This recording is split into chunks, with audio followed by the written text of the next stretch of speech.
வணக்கம் மங்கையர் உலகம். நான் நல்லா இருக்கேன்ப்பா. நீங்களும் நல்லா இருக்கீங்களா? இன்றைக்கி மகாள அமாவாசைக்கு சமையல் ஸ்டார்ட் பண்ணிட்டேன். ஃபஸ்ட்டு பாயாசத்துக்கு ஜவ்வரிசியை கழுவிட்டு குக்கரில் ஒரு சைட் போட்டுட்டேன். எப்பவுமே ஸ்வீட் தான் ஃபஸ்ட் ஸ்டார்ட் பண்ணுவேன். இந்த பக்கம் பார்த்திங்கன்னா குக்கரில் பருப்பு கீழே நான் வச்சது துவரம்பருப்பு, மேலே பாசிப்பருப்பு வச்சு அது மேலே வாழைத்தண்டையும் வச்சுட்டேன். ஸோ ஒரே சமயத்தில் சாம்பார் பருப்பு ரெடி ஆகிடும், வாழைத்தண்டு ரெடி ஆகிடும். அது மாதிரி இந்த சைடு கொதிக்க வச்ச ஜவ்வரிசி தண்ணி ஊற்றி கொதிக்க வச்சுட்டு பக்கத்து அடுப்புக்கு மாற்றிட்டேன். நல்லா கொதித்த உடனே எடுத்து பக்கத்து ஸ்டவ்வில் வச்சு மூடி வச்சுட்டேன். அந்த சூட்லேயே வெந்துடும். வாழைக்காயை குட்டி குட்டியாக கட் பண்ணி மிளகாய்த்தூள், மஞ்சள் தூள், உப்பு போட்டு பெசரி வச்சுட்டேன். இது மாதிரி சமயங்களில் அதாவது நிறைய சமையல் செய்யும்போது இப்படி குட்டி குட்டியாக கட் பண்ணிட்டோன்னா ஃபாஸ்ட்டாக அதை கிளறி விட்டு செஞ்சிடலாம்.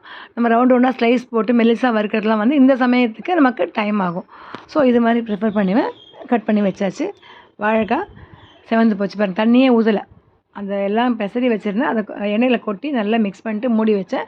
வெந்து போச்சு. இப்போ அதுக்கடுத்து நம்ம இஷ்டத்துக்கு எவ்வளோ வேணுமோ செவக்க விட்டு எடுக்க வேண்டியது தான். இப்போ குக்கர் இறக்கிட்டேன். இப்போது சாம்பார் தாளிக்க ஆரம்பிச்சிட்டேன். எண்ணெய் போட்டுட்டு ஒரு ஸ்பூன் நெய் போட்டுட்டு கடுகு, உளுத்தம் பருப்பு, கருவேப்பிலை, கொத்தமல்லி சேர்த்துட்டு வெங்காயம், தக்காளி ரெண்டையும் சேர்த்து நல்லா வதக்கிட்டேன். அதுக்கடுத்து காய்கறியை சேர்க்கணும். நார்மலாகவே பொதுவாக எனக்கு குழம்பு சாம்பார் வச்சனாலே ஒரே ஒரு காய், வெண்டைக்காய் சாம்பார், கொத்தவரங்காய் சாம்பார் செய்ய தெரியாது. எனக்கு செய்ய தெரியாதுல, பழகிடுச்சு. 2-3 காயான போட்டு பழகிடுச்சு. நல்லா வாசனையாக இருக்கும்னு இன்றைக்கி நான் நிறைய காய் போட்டிருக்கேன். கத்திரிக்காய், முருங்கைக்காய், அவரைக்காய், வெண்டைக்காய், கொத்தவரங்காய், பூசணிக்காய்,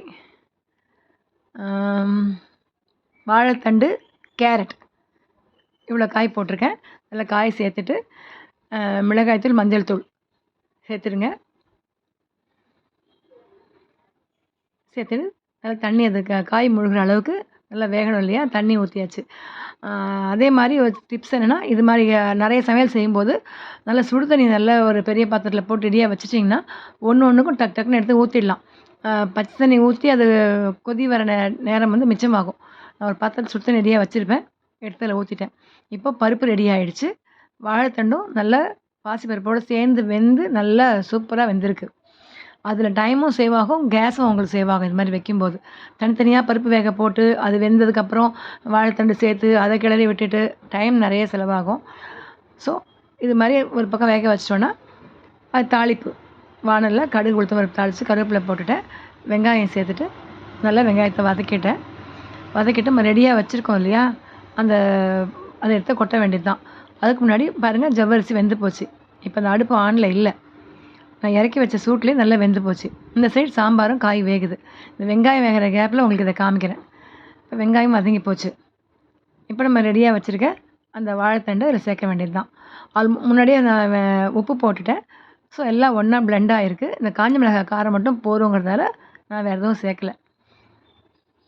இப்போ நல்லா வெந்ததால் ரொம்ப நேரம் கொதிக்க விட வேண்டாம்.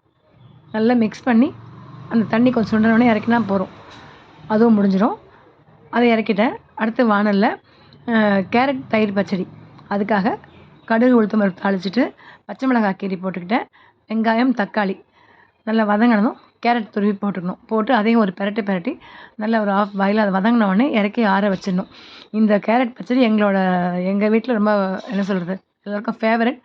வர ஒரு கெஸ்ட்டு வந்தால் கூட இந்த பச்சை எப்படி பண்ணீங்கன்னு கேட்டு ரொம்ப நல்லாயிருக்குன்னு சாப்பிட்டு போவாங்க. தனியாக நான் இதை ஷார்ட் வீடியோவில் போட்டிருக்கேன், பாருங்கள். ஆற வச்ச அந்த கேரட்டில் தயிர் சேர்த்தாச்சு. ஏன்னா வதங்கும்போது உப்பு போட்டுட்டேன். இப்போ தயிர் மட்டும் சேர்த்து நல்லா மிக்ஸ் பண்ணி எடுத்து வச்சுட்டேன். கொஞ்சம் கொத்தமல்லி தூவிட்டிங்கன்னா சூப்பராக கேரட் பச்சை ரெடி ஆகிடுச்சு. ஸோ இப்போ அதுவும் ரெடி ஆனதுக்கப்புறம் அடுத்து வடை. ஸோ இப்போ சமையல் ஆல்மோஸ்ட் முடிஞ்சிருது. இப்போ வடை ரெடி பண்ணிவிட்டேன். உளுந்து ரெடியாக அரைச்சி வச்சுருந்தேன். அதில் வெங்காயம், பச்சை மிளகாய், கருவேப்பிலாம் சேர்த்து ரெடியாக வச்சுட்டு கொஞ்சம் கார்ன்ஃப்ளவர் சேர்த்துருக்கேன். நான் அந்த வீடியோ எனக்கு மிஸ் ஆகிடுச்சு. 2 ஸ்பூன் கார்ன்ஃப்ளவர் சேர்த்திங்கன்னா எண்ணெய் குடிக்காமையும் இருக்கும், வடை நல்லா மொறுமொறுன்னு இருக்கும், நல்லா பஃபியாக வரும். குண்டாக பார்க்குறதுக்கே ரொம்ப அழகாக ஹோட்டல் வடை மாதிரி இருக்கும். அதே மாதிரி நான் அந்த இலையில் தட்டிலாம் போட மாட்டேன். எனக்கு இப்படியே இது ரொம்ப ஈஸி. இலையில் தட்டி அதை எடுத்து போடுறதுக்கு ஷேப் மாறிடும். இப்படி எடுத்து போட்டு எனக்கு பழகிடுச்சு. பாருங்கள், வடை எப்படி குண்டாக வந்திருக்கு பாருங்கள். இல்லை ஜவ்வரிசி மாவு சேர்க்கலாம், சில பச்சரிசி மாவு சேர்ப்பாங்க. அன்றைக்கி கார்ன்ஃப்ளவர் போட்டிருந்தேன். பாருங்கள், வடை சூப்பராக இருக்குது. ஸோ 2-3 வடையும் நான் போட்டு எடுத்துட்டேன். இப்போ சாதம் வச்சாச்சு, சாம்பார் வச்சாச்சு, வாழைத்தண்டு கூட்டு, வாழைக்காய் வறுவல், தயிர் பச்சடி எல்லாம் முடிஞ்சு போச்சு. லாஸ்ட்டா வடையும் போட்டுட்டேன். அப்பளம் பொரிச்சுட்டேன். அப்பளம் வீடியோவை நான் இதில் ஆட் பண்ணல. அப்பளமும் பொரிச்சாச்சு. ஸோ சமையல் ரெடி ஆயிடுச்சு. அடுத்து போய் படையல் போட வேண்டியது தான்.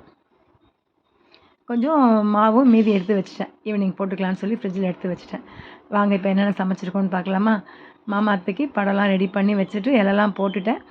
ஒரு குட்டி வீடியோ என்னென்னலாம் செஞ்சுருக்கேன்னு பார்க்கலாம். பார்த்துட்டு இலையில பரிமாற வேண்டியது தான். வாங்க. சாதம்,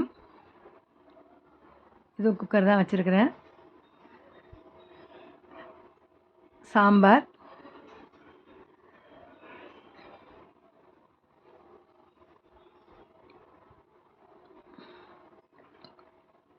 வாழைக்காய் வறுவல், வாழைத்தண்டு கூட்டு, கேரட் தயிர் பச்சடி, ஜவ்வரிசி பாயசம், அடுத்து சூப்பரான உளுந்த வடை, இதோட அப்பளம் எப்போ தெரியல கட் ஆகிட்டே இருக்குது, வீடியோவில் சேர்க்கலை. அவ்வளோதான், இலையில பரிமாற ஆரம்பிச்சிட்டேன். எங்கள் மாமாவுக்கு அது மாதிரி அமாவாசைக்கு கண்டிப்பாக வாழைக்காய் சேர்க்கணுங்கிறதால எல்லா அமாவாசையும் வாழைக்காய் சேர்த்துருவேன். இந்த கேரட் பச்சடி வந்து என்னோடய மாமாவுக்கு ரொம்ப ஃபேவரெட். அவங்க டெய்லியே ஒரு 2 வெங்காயத்தை தயிரில் போட்டு வையம்மா அப்படின்னு கேட்பாங்க அவங்க இருக்கும்போது. அதனால் அவங்க அமாவாசை படைச்சேன்னா கண்டிப்பாக தயிர் பச்சடி அன்றைக்கி மெனுவில் வச்சுருவேன். அதே மாதிரி இந்த ஜவ்வரிசி பாயசம் என்னோடய பேத்திக்கு பிடிக்கும். சேமியா கூட போடாதீங்கன்னு சொல்வாள். வழக்கமாக அவசரத்துக்கு அவல் பாயசம் வைப்பேன். இன்றைக்கி ஜவ்வரிசி பாயசம் வச்சாச்சு, வடை வச்சாச்சு. இது வைக்கிறதுக்கு ஒரு குட்டி வெள்ளிக்கிழமை வச்சுருப்பேன், தேடினா கிடைக்கல. வீடியோ பிடிச்சா லைக் பண்ணுங்கள், ஷேர் பண்ணுங்கள், சப்ஸ்கிரைப் பண்ணுங்கள்.